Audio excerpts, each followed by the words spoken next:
Hello and welcome to the Entrepreneurial Edge. I'm Wale Famirewa. Now, some success stories in entrepreneurship for me exemplify a case of doing what you like and getting paid for it. That's the case for our guest today. She does what she likes and she's obviously built a great business out of it, of course, in the light of several challenges.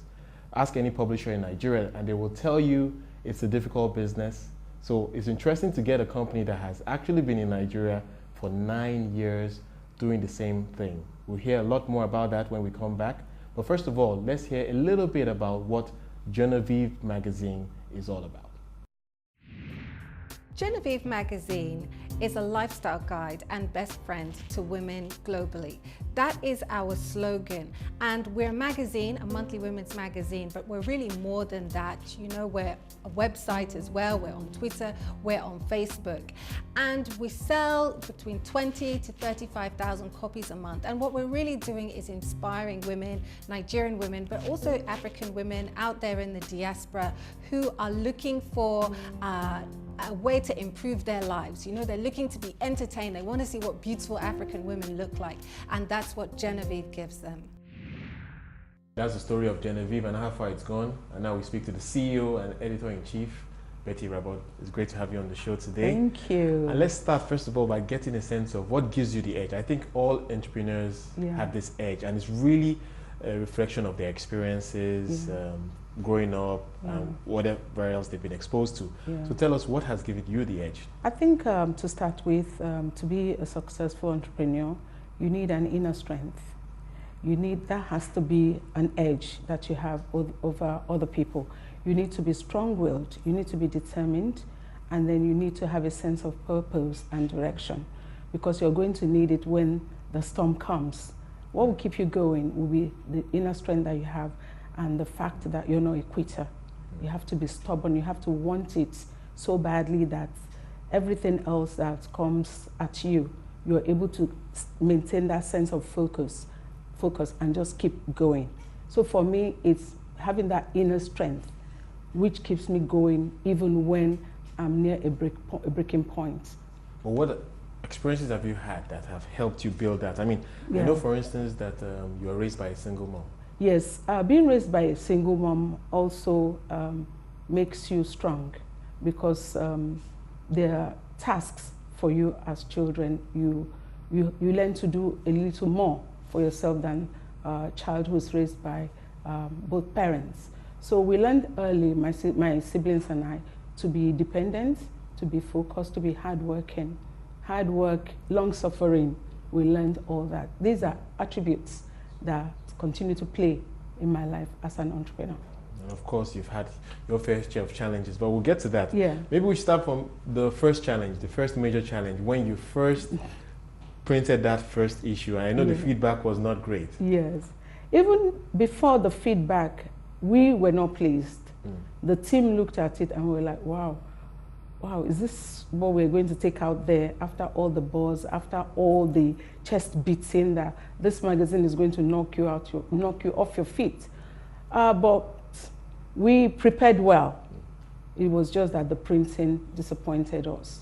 Right. But it also, in publishing, is garbage in, is garbage out. So I wouldn't say it was all entirely the printer's fault.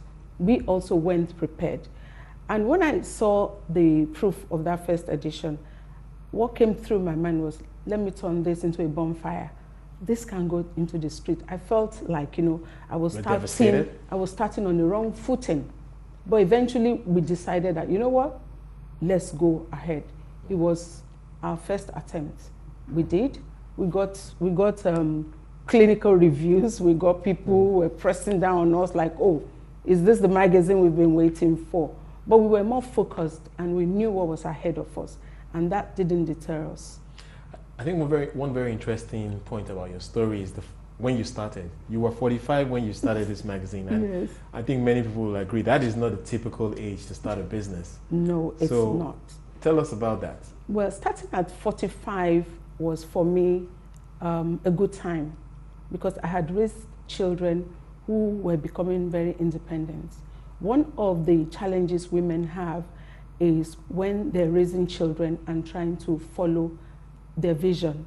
It is a bit of a challenge, because You're being pulled in this direction by the children, you're being pulled in another direction by your vision.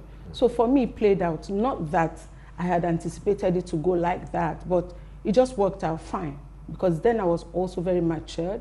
My skin was thicker. I wasn't yielding to stereotypes. You know, so everyone who came at me and said, women have never succeeded with publishing, I didn't say much. I wanted my work to speak for me, which it did. Okay, and tell us a bit about your husband, because I know he is a presenter, broadcaster. Yeah. To what extent was that an opportunity for you? Because I think one thing that I've noticed, of course, for entrepreneurs, it's in their DNA. Yeah. They're opportunists. Yeah. So what opportunities would you say your husband's exposure created for you? Well, I would like to say that if I didn't have my husband solidly behind me, the times I wanted to quit would have become a reality. But he was always there, telling me, challenging me. He was always giving me a million reasons to continue. And because he was there, every time I came home fully beaten, either by the quality of print, either by human resources or advertisers, whatever it was, I would always go back to him. And because he was experienced in that industry, it was easy for him to understand exactly where I was coming from. He's always been very supportive, and he's opened many doors for me. He's a more mature person, and basically for me, my husband has been an integral part of the growth of Genevieve. Right, let's talk about Genevieve itself, the product. Yeah. Very unique, clearly very focused on women. Yeah. And for me, that on its own perhaps creates both an opportunity and a challenge. The opportunity obviously is that you have the opportunity to do something unique, to offer something to a very clear market where there's a need. Yeah. Genevieve, when we started, the initial vision was to celebrate the women who have never been celebrated. We had a lot of tabloids there who pulled down people a lot. And we wanted to do the opposite, pick up a woman, put her on the cover, and really celebrate her, which is what we started to do. And gradually, we found that it was yielding for us. And the feedback from most women was always like, you know, I want to do this so I'll be able to be on the cover of Genevieve. Genevieve became the benchmark for determining women's success. Once you're on the cover of Genevieve, you feel very fulfilled that, yes, you know, I've done so much for Genevieve to put me on the cover and celebrate me. And our vision is to be a lifestyle guide and best friend, inspiring wholesomeness in all women globally. And every time we go back to the vision, how are we doing with the vision? Are we the woman's best friend? Are we a lifestyle guide? Are we inspiring wholesomeness in women globally? And every time we've felt that we've shifted a bit, the vision brings us back to our focus. So yes, we've tried for our women through the years.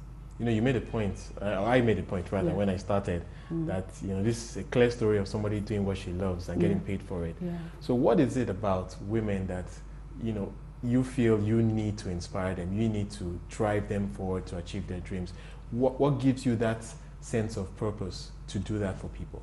When we set out initially, we didn't say to ourselves we want to be role models or mentors. What we wanted was to deliver a product for which we felt there was a hungry market, there was a gap. So that was how we started.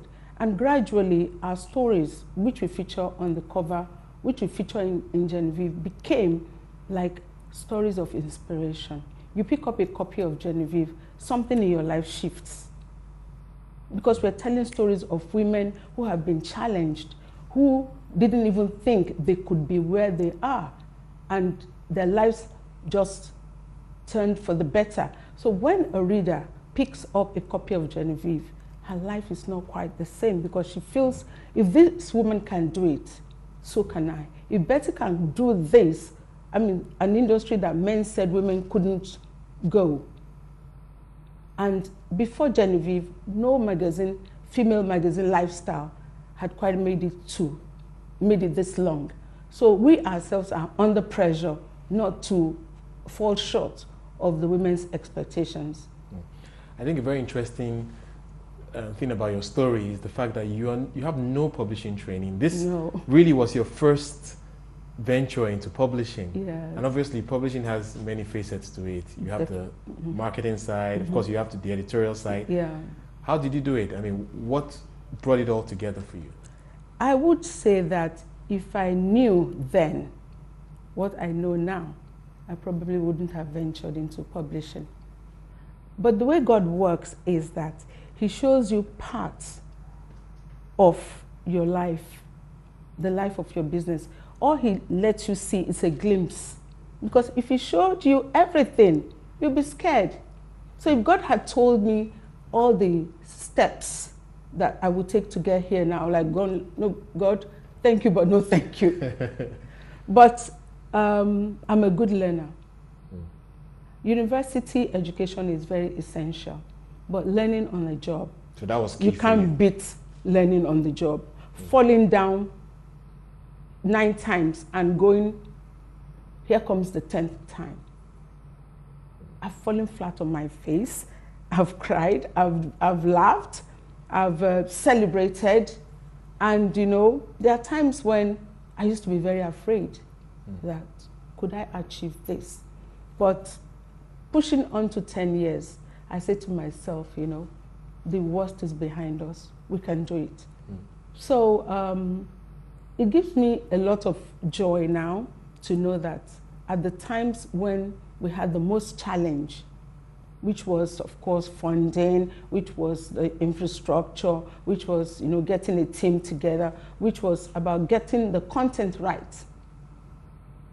Those were the challenges that came at that time, but they're not really over. All right.